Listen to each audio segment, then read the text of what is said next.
Thank you so much for joining us today. My name is Sudhir Gupta. I'm Director for Zone IT Solutions. We are a Melbourne-based IT recruitment company, and it's my place to welcome you all for our CandidateConnect today. So as part of our CandidateConnect initiative, we wanted to cover today about permanent and contract jobs. I wanted to talk about today why this decision is a lot more important than it has been in the past, and what are some of the factors which will contribute to make these decisions. I'll do a quick introduction about who we are.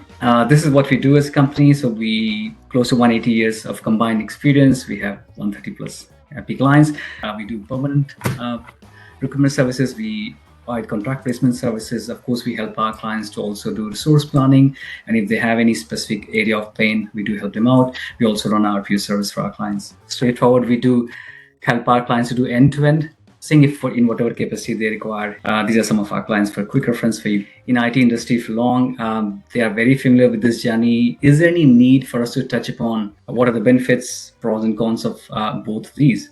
The inclination for permanent jobs definitely went up. And this was from a survey which we did sometime, I think a couple of weeks back. And I was surprised to see 75% of our respondents say they wanted to pick a permanent job compared to 17% for contract job. You can see the unemployment rate is almost all-time high, and which means the economy is doing well. Almost everyone who's looking out for work, they are employed. Now, so let's dive into it. Why do we choose contract roles? High-paying roles, more money? Absolutely, Danish, spot on. More exposure by working with various clients. Most of the contracts have a valid duration of usually between 6 to 12 months, even though they might start at 3 months, but definitely flexibility is being big on contracts. When I say flexibility, it has two dimensions of it. The level of flexibility has gone up, especially with the contractors. The other advantage, which you see, of course, financial element is massive. You get to explore different industries. Why would you avoid contract roles? So uncertainty. Definitely. I think the disadvantage of working a contract is there is always a start and end date attached to your agreements. You're not indefinitely employed, unlike permanent jobs. And that always, if you work on a project which has got a long-term visibility and things are going amazing, suddenly, the string is pulled and you're in trouble. Unfortunately, when you interview for contracts, you don't go through the same kind of detailing. Why we choose permanent? When you work as a contractor, a lot of times you are on your own. But when you work as a permanent, I think it's all about getting the things done together as a team.